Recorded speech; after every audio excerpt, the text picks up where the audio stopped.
ole thlir tu le ngai thatu zong zong te in zawa in chibai vekule voin hi November ni somni kumsang ni somni pali nilai ni ane a vandoi thak takin November ni som pakua kumsang ni somni pali kan man liam tak thole ni zana khan new champaya hilipat venga mei thai rual ban lo chen a in akangral vek maya he thilthleng chungchang a hian village council vice president kan biak na call record kan ron ta chuak dona voin lama hian a in hi sakthar sakturin ro manna siamek ani record te kan ngai thak ma in video toy te kan thiranga ti chon record te kan ngai thla chun zom don nia khongai takin thlir tu le ngai thla tu ten kan video te like min pek sak tu le kan channel hi athar ani min subscribe thar sakjel turpon kan dil masa cheu ani New Champa helipad venga mei tha in pakhata kaga kan thel mit zongang lawa tial thir bak ti thekan nei silo ni khoi tha kom khop mai nu fa om an nia an lo len chu hlan ani engwanga ka mei chonge ti kan thelawa welfare soi tu te zena committee kan nia kan committee na tangin mei al in nei tu ten mo bangin committee zo main in ka ngoman tia kan tlan choka tu da chon tilaya tom ngai phachung tom ngai te nen kan tlan choka tui om ang te chukan la khomin kan leya ma se kan thei to ngang lo ni kan thel mi zo to ngang lo ni tia kan en liam mai ngai ni tôi thế mày sẽ tóc tu te khoi tha kom hle mai ole thlir tu te tu na hian in new champhai village council vice president puzo sangzuala kan bia ang siat tak angin ni zana khotlanga vandoina thil la thlenga chu enge a thlen dan te letin khotlangina chom dol na trampuina na angkal pui zui dan tu te toy te in siat kan han tum don ani ole kapu hun thamin lo pe kalom hle mai che bai le che bai ole kapu hei chanchin thar sang sang ate kan lo muin tin ni zan lama thu thar sang sang ate in veng chung van doina kan lo mu a khonga in til thlen dan kha enge tlema kim chang de uset te pon atuar tu tok tu ti lai te khamin an sil tale ti chuanin eng mo kan in zo bel tura te po ngai tai la tro hola ning oi lu ni tiania ama ning hi nei thai ani mo ti chuan ni zandar sari le minute som li panga borvel khan an thenom tena kan thuan ran sia ti chuan khotlang te information ate awin kan hanin au khoma ti chuan akang chu kan han thela ma ro chu engma bung ro chu man loin relo te khana kang zo chu ni deuh dera mai hi ning oi lu ni nei thai ania pa hi pani nei to chuana fapa hi phairam lama in hoin ama in om lai ani ber mai chuanin khami in kan lai tak kha chuanin ina om han ti lema khan mun danga alo om lai tin ani mo mun danga lo len lai ni hlawa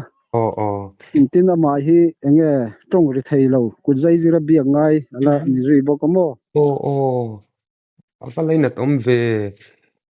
chuanin khongain khami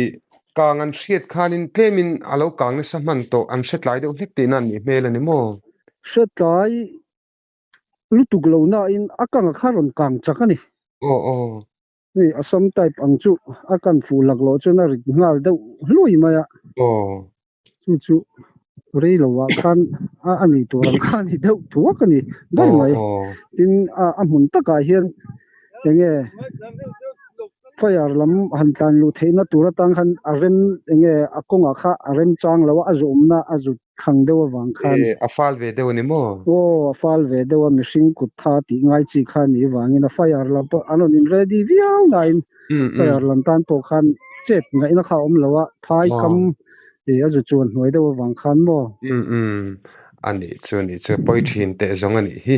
ti chuanin kha guest te po kha puak ni in kan hri khata khanin atuar tu chung kwa mai pi lama khan a thel tu hei mi zo te chu he tiang hunan thlen hi chuan in ma ni nun na zuar khophiang kan che du mai thina kha tiang khan in liam ang chi te emo ran thi emo kha tiang lam te kha an omem san lowe khami gas bur pani ne pakhata puaka ti chuan khami puak khan engma hliam le a thel tu telama engma oma lo sawe patien zala ti chuan ani le kang kha ti khan an kang zo thak angani ta a daring zat vel nge ni zan lama khan in han in ti fel tlang pui thei dar sari akan bultan taka sari la linga vela ngayania kan in thel mi thei kha chuan dariat le chan ve bor chho dar ko don bor vela chuan kan in thel mit fel thei ani chu ti chuan in kha meeting te po khain nei ni khan kan lo she dewa kha inge a in le bungrua lutna kang che kha engzat vela nge in ngaya ti chuan eng angin nge khotlang nu le pa te khotlang lam te khan chom dol na te kalpui in tum dan in ruwa man te po kha minan sil chom le mai thiem a in rut zong hi asam tai pania tin mei thai lo ne bungrua le ngamo kan police lam le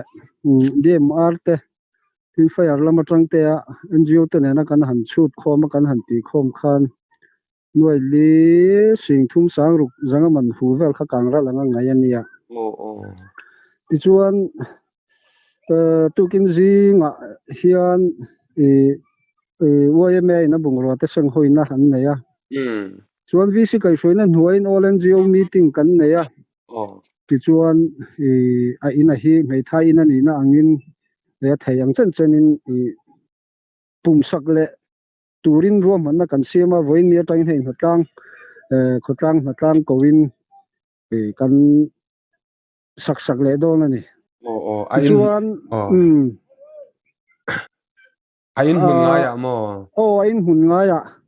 ti chuan chak tu lang an te khotang atanga tho khom te ba ka NGO te VC atang ten a cha nga yang chu kan han ruam man hasa ti chuan DNR atangin tantuina te po he an ho tu ten na huna te min lon en puya ti chuan tantuina chi sang he tu na hian ka amun kalat a kan la en chiam chi lowa mi mar chan hem ngai te polang te veng chen khat VC atang te tiang khan tantuina engemaw no hi chu at ron lut khom ve mek boka dian MR atang ka chan sum le pai ta ka chu la lut long ha kha khotlang mitlom ngai te le hemi kan village council te NGO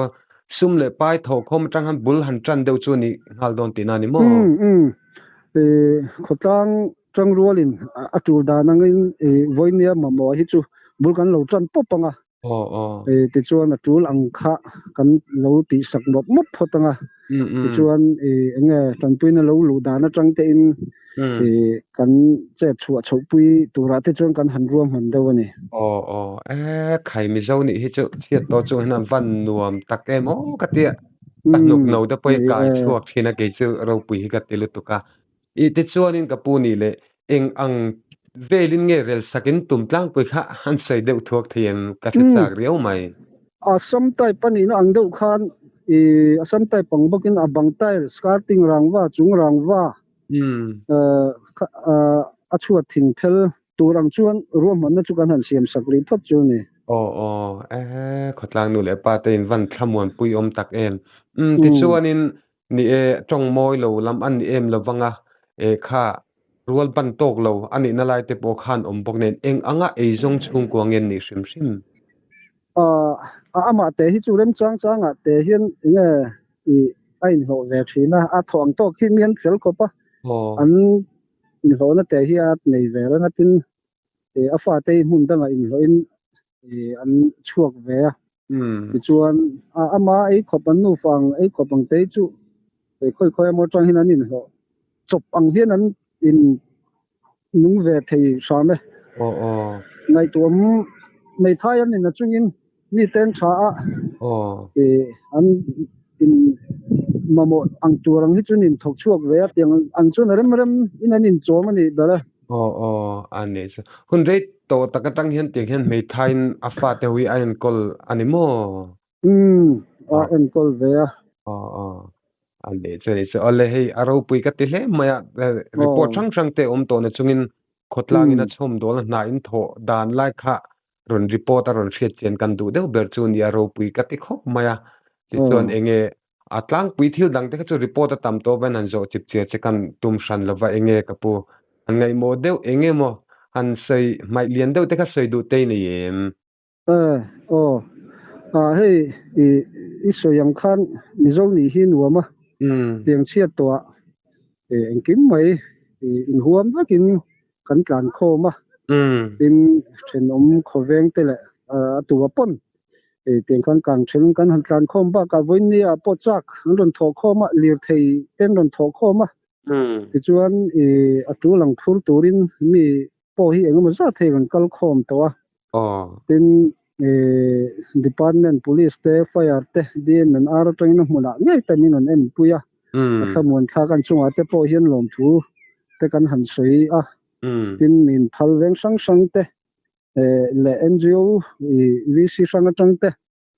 khatiang atanga nei thai in ani tilsia tan pui na ron te te